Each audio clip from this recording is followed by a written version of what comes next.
Hi, and welcome to Best in Tesla. So, how fast will the EV adoption actually go? I have a viewer of my channel that would like to stay anonymous that has made some great research about the EV adoption, but I will use some of his Excel sheet in this video where he puts in some actual years on when he thought the new ICE car sales would stop. I do agree a lot with his thoughts on this, but I actually think it will happen maybe just a little bit faster, and probably much faster than many people think, because if you think Norway's EV adoption rate was fast, and that will not happen anywhere else, well, you would be wrong, because we can already see it happening now here in Europe. The adoption of EVs is happening faster in many other countries in Europe than it did in Norway. Norway's adoption rate was kind of linear, but the rest is going straight up. So let's take a look at when the ICE sale will die and just how fast the EV adoption probably will happen, and let's dive right in.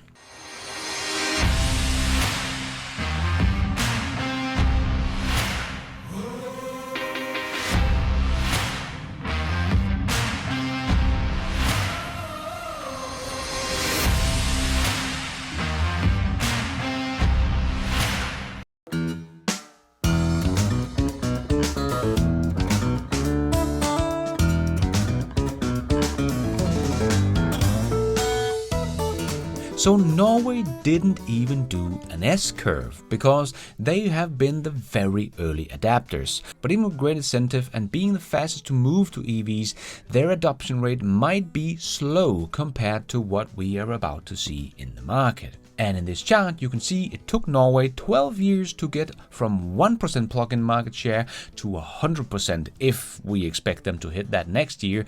And these trends clearly show us that they will, but maybe like 98%. But still, ICE sales will be irrelevant at that point.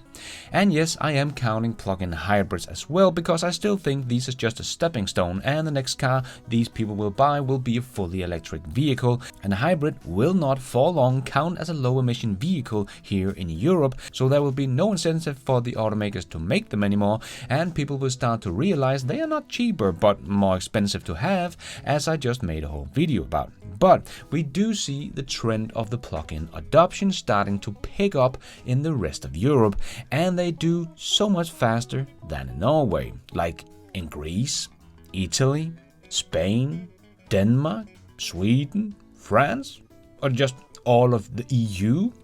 Or we can take all of EU, UK, EFTA and Turkey combined, and the trend still shows us we are in the steep S-curve here. So even though we think Norway is a special country, no one else will move as fast as Norway do, and they're just a tiny little country, well, what we see play out right now is no, they will not go as fast as Norway. They will be quicker. Yes, we need incentive to get things going right now, but as we can see, when we hit that 10% tipping point, incentive is really no longer needed. The market will take care of itself from here on out. And because of Norway was the first mover and the government made the EVs the obvious choice, Norway hardly felt the other side of the coin. Because as with every great disruption comes a collapse of the old technology, and sure, the sales of the new ICE cars in Norway have collapsed, but the fossil fuel industry has not yet really felt it, because there are still a lot of people driving in the old ICE cars around Norway and still need maintenance and so on. But this will change over time as more and more people buy EVs, and nobody wants to buy the ICE cars anymore, not even the used one, because it will become cheaper to own an EV than just the cost of keeping the old ICE running when this part of the industry collapse. So this would also be a catalyst for the EV disruption, the collapse of the old technology. But as the very first movers, you will not feel this as much as the rest of Europe will. So that is why I also think we will see the growth of the plug-in market share continue to grow even faster until the different countries hit the 70% market saturation. But the question is actually, will it even slow down at that point, because at that point there will be absolutely no reason or incentive to buy an ICE car. It will become financially insane to buy an ICE car at that point, so maybe it won't slow down in the end. because the price will come down fast. The affordable EVs are already coming out now, not in 5 or 10 years time, but now. Geely is coming out with their $9,200 SUV electric car. Just imagine what a car like this one could mean for the African car market and many other places where the EV adoption has hardly started.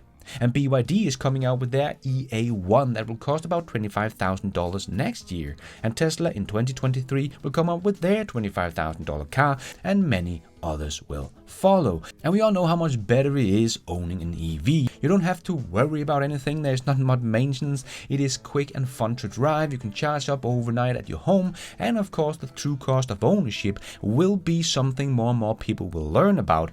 Take me, for example. If I didn't care too much about what car I was driving, I just wanted an EV that me and my family could use for our daily commute till and from work and so on. So all I really needed was a car that could do like 150 kilometers a day and some good room in the back for my kids and all their stuff. Well, the EX3 would do just fine. And it will only cost me $9,200. But with the 40,000 kilometers we drive per year, I do save about $4,000 per year on gas and maintenance alone, because most ICE cars need service checks every 20,000 kilometers, so we used to do twice a year. That alone did cost us about $1,500 a year. So for our family and with the driving we do, the whole car, the EX3, would be paid off in less than 3 years with the savings we would do.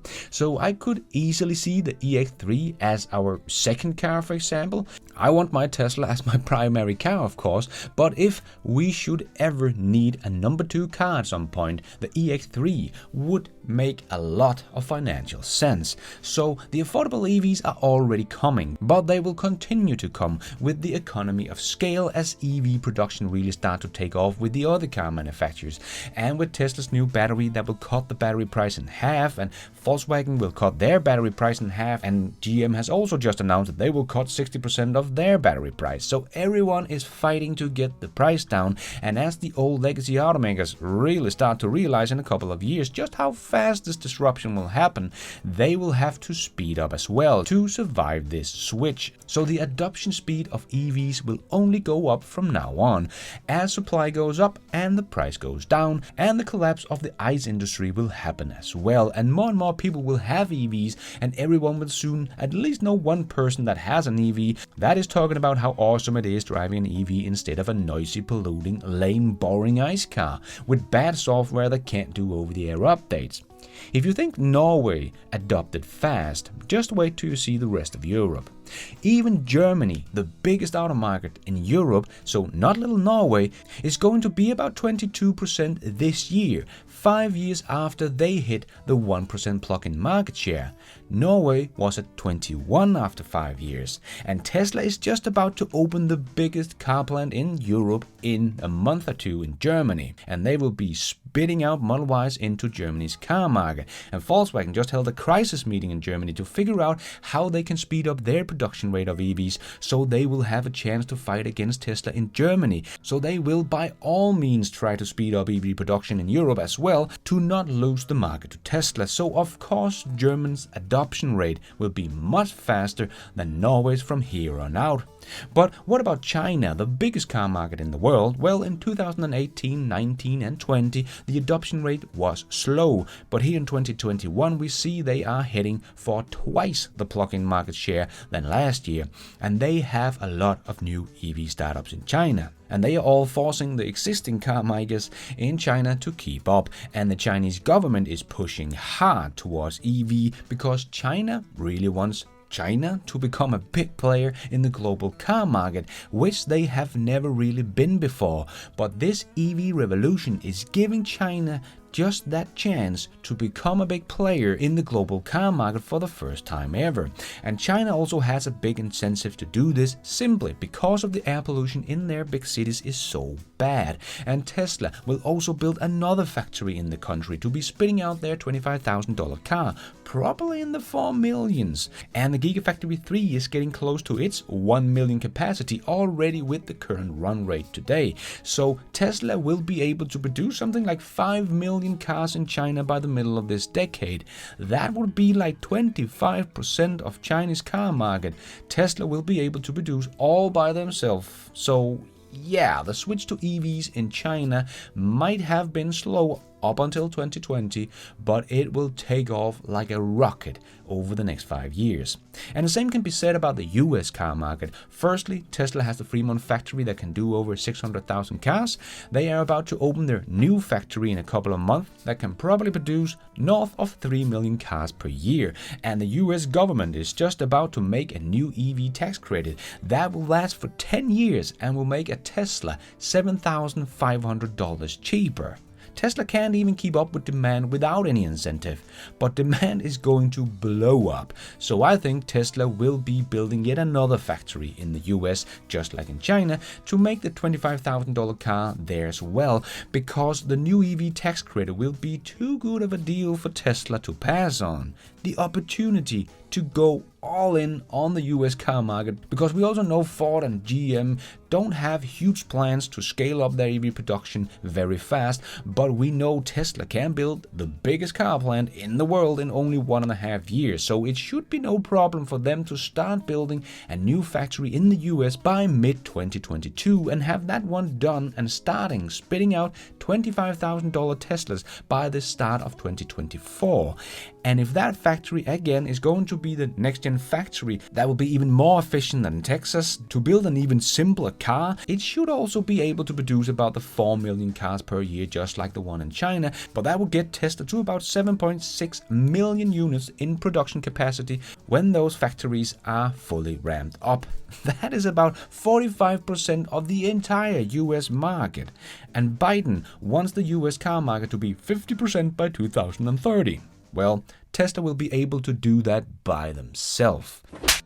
But anyway, I just wanted to point out that the US car market might be lagging behind in the EV race right now, but I think the market will also pick up the pace much faster from here on out than Norway did. So I still think by 2025, 26, 27, or about that time frame, the majority of passenger cars will be EVs and no longer ICE.